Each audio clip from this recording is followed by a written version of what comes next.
2022 GSL Season 2. Africa TV, Freak Up Studio, live. 2022 GSL Season 2.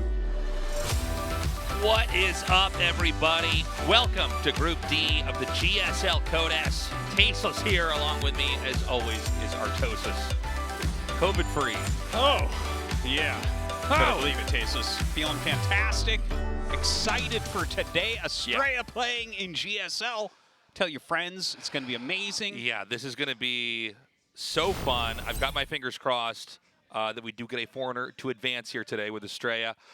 It's nice to actually have the pro gamers coming back into Korea. We've got an audience again, which has been amazing. Welcome those of you in the audience now. But we're going back to an actual global StarCraft League. Yeah, and it's going to be even better in nice. Season 3. I know there's a bunch more pros coming. I'm not going to say the names just yet. But yeah. Please, Tasteless. I won't. Make them hungry, man. Make them beg. But yeah, so we've got an American playing here today. Yeah, and it's going to be amazing. I mean, Astrea is in great shape. Right. Just got second place in NA to Neeb. And look, going up into this group, it's a tough group. All the groups are tough. This one has Trap in it. That's pretty tough. Yes. Right? Cure, he's tough as well. RagnaroK, he's cheesy, man. Who knows? He's cheesy, probably the weakest in this group, but still quite strong. He actually had a good season last season. He looked good. Yeah, we did get some time to talk to Astrea before he went over to his booth. I think he's excited, maybe a little bit nervous excited, but we'll see if that helps him. You know, it kind of depends on the kind of person you are. Sometimes that energy can actually let you really channel your best play. Other times, not so much. Well, Astrea has like enough tournaments under his wings now. I'm not too worried. I think he can put out a fantastic series here, as you can see in Group D. Here we are. Of course, one more group next week, and then we're going to have to take a little bit of time off. You know, Valencia is coming up. Right. And so we are going to have a week of no GSL there. But look at this. Very few Terrans getting through so far. Yeah, Terran right now seems to be having a tough time. Not surprisingly, we've got a lot of Zergs that have managed to advance. But today, 2 Protosses, a Terran, and a Zerg. I think Cure, I'd give him like a 50-50 shot of getting out here. What do you think?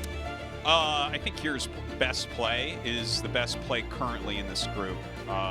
Like Trap. Well, normally I'd say that about Trap, but honestly, I was not that impressed with him last season, but maybe that's a really high bar because he's been the best Protoss in the world for so long, but he really didn't look up to his own level last season. So I'm a little bit questioning that. It's tough when you're actually totally on top, right? Because then your play is getting studied. You're basically guiding the meta, right? But yeah, now Hero's here, and he's got some very different approaches, so Trap does feel a little bit old hat. Yeah. But I feel like he's pretty much guaranteed to advance here. Okay. I can't imagine Trap getting knocked out of Group D. Honestly, I could see him not making it through, but he's got like last season he hit 10 round of 8s in a right, so it's pretty crazy, like his consistency. So yeah, that's a super tournament result right there. You see the 16. But yeah, I guess. The one thing I want to talk about a little bit is Astrea here, right? Like, this is a very exciting thing to see him in GSL playing right now, the first foreigner back since we had Special several seasons ago. And I think that Astrea has a shot tonight, okay? Yeah. Like, the thing is, he's very smart. He's not your standard Protoss taste. He's a very brainy guy. But no, seriously, like the way he thinks about the game, the way he approaches his practice and what he wants to do, I think is very, very intelligent. And he's going to bring some play that I think the Korean players are not as used to. So yeah, I'm giving him a real shot here. Like he's continuing to gain that experience, right? He hasn't been a pro as long as anyone else here, but I have some faith. I actually think there's a reasonable chance for him. We're going to start this off on Nautilus II. 2,000 atmospheres for Map 2, and if we're lucky enough to get a Map 3, we are going to end it on Hardwire. Good to be back here at the GSL, man. Good luck, Astrea, the only non-Korean here in Season 2 of GSL Code S. And we're ready to get this started, guys. Trap versus Astrea. Let's go. I came for war.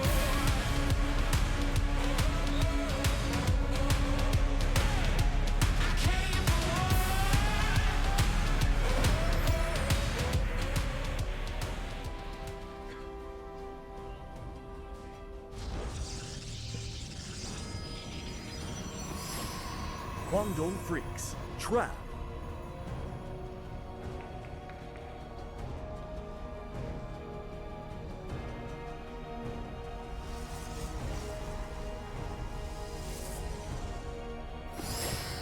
Alpha X, Astrea. Okay, this is cool. Now, Astrea did come up and talk to us a little bit, and this is a 4-player map that he's on, and he's actually decided to go Nexus first here, since it is a 4-player map. Yeah.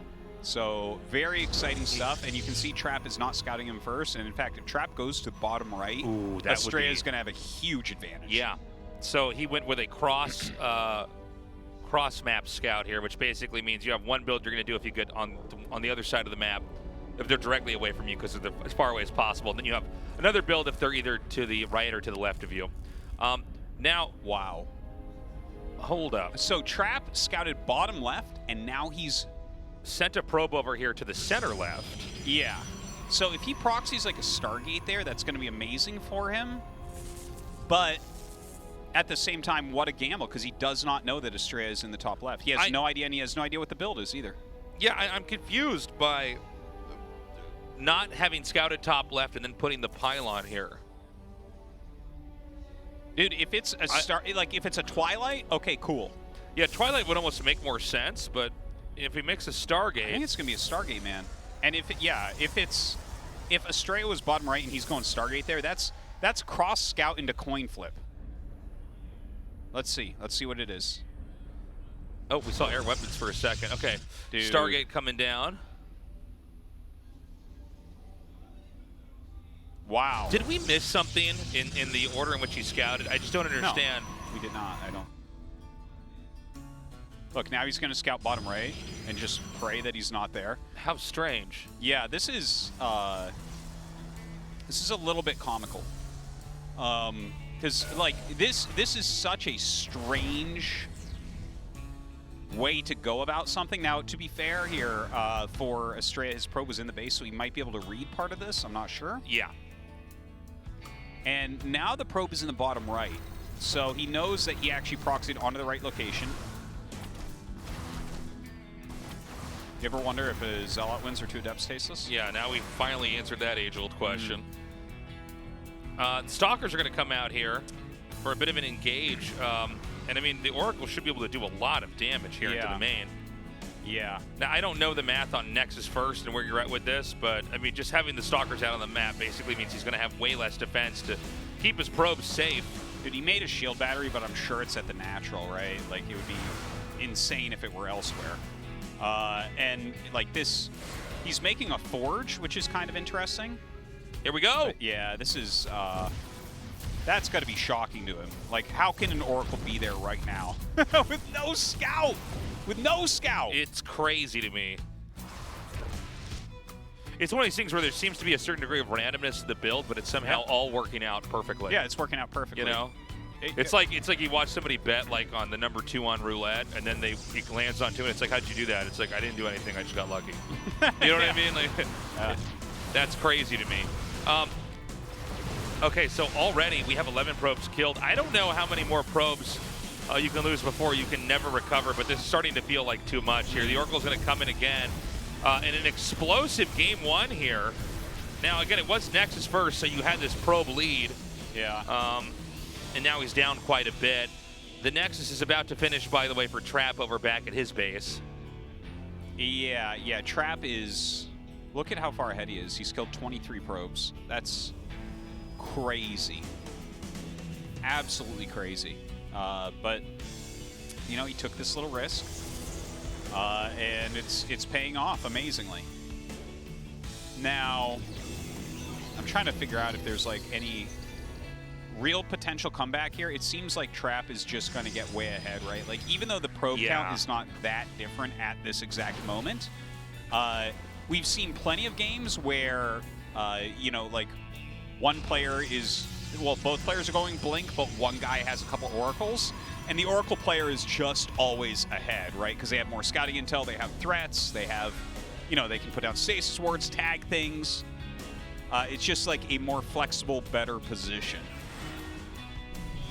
Yeah, no, I mean, this is just really bad right now for Astrea. Honestly, so many things have gone wrong this game. Everything got It's caught. kind of hard to quantify how bad this is, to be honest with you. All the way to the Zealots being hit, the Stalkers getting killed, that many probes being wiped out. Blink is about to finish, which is going to probably give Trap the ability to basically just strong-arm any fight. Yeah. Yeah. I'm trying... Like, Astrea here, he's down 5 workers. He's way down in army supply. Blink is slower. Full intel here for Trap. That's tough, man. Okay, nice catch. He's going to get this one Oracle.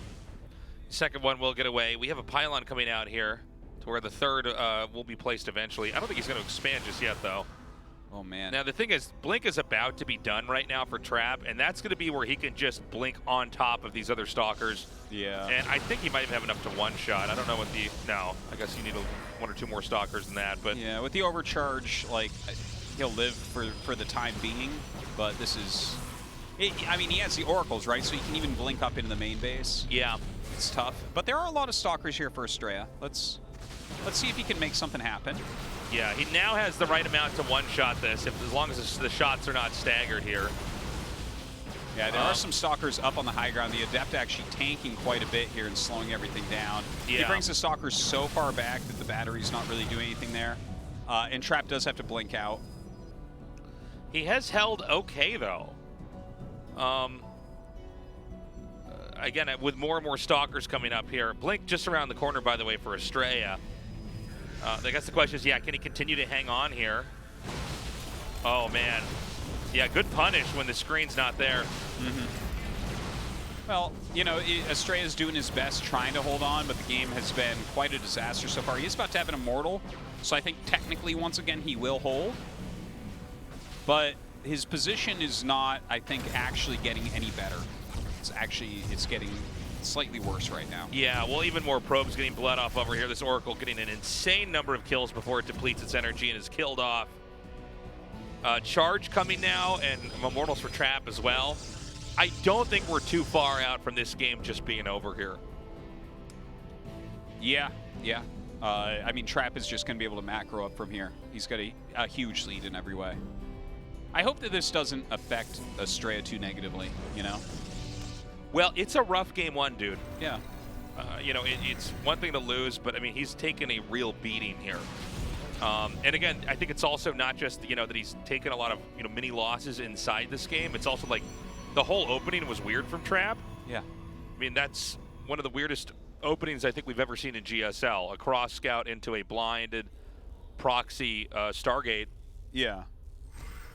And then, of course, it's also first Nexus first, which makes the math a little bit fuzzy. Yeah, I guess. I mean, it seems silly in a couple ways when you think about it. Like, for instance, if he hadn't scouted bottom left and he had just made it in the mid-center, the mid-left, then it's 66% instead of 50%. So it almost feels stupid that he scouted. You know what I mean? Yeah, yeah. It's like, what?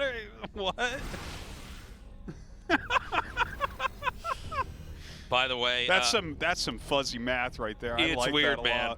lot. So he's got Trap has 2 Immortals now, Sentries as well, which means he can actually lock, you know, Astrea's Immortal in there as well. Yeah, I think this is going to be it now. As the charge lots come up, there's nothing left. GG. Game 1 goes to Trap. We're going to go right into Game 2. Rough performance there from Astrea. Again, you got to shrug that one off. That's tough. That's tough. I don't think Astrea necessarily did anything wrong. He, of course, took a risk as well. I think percentage-wise, his risk was not that bad. And, of course, with Trap, like, when you put a Stargate there, if your opponent is bottom right, obviously you're really, really far away. But it's not like you auto-lose the game for doing it. So it's not that level of risk. But, yeah. I mean, I think Astrea should be able to brush that one off. Yeah, it was just, you know, it's one of those games where I think as long as he can get his head back into it here with 2,000 atmospheres, he should be okay. He seems to be in good spirits. But again, you're going up against Trap, who's, you know, one of the greatest PvP players of all time. He really doesn't seem to struggle against anybody. That last game... Creator tasteless. To be honest, though, that last game, that won't be recreated. No. So, you know, we got a fresh start here on a map that's a little bit more normal here. Nautilus 2 is kind of our most out there weird map.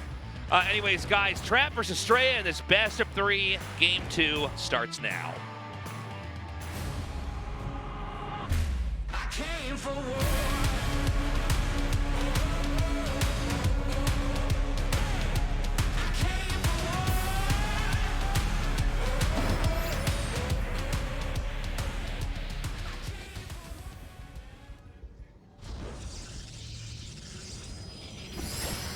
Guangdong Freaks, Trap.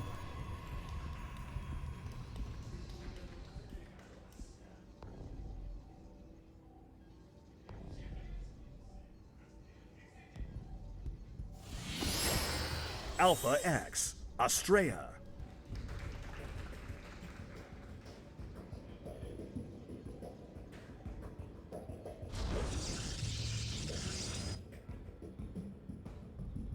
All right.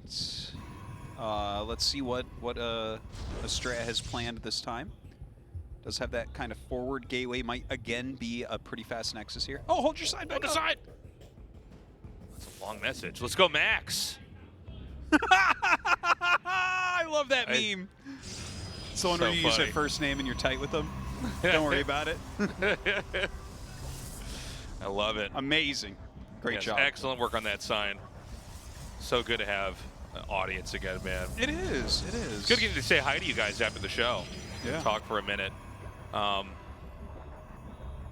remember the very, very first time. This is before I was cast with the Ortosis, but like doing GOM TV Avertech Intel Classic like way long ago for StarCraft 1.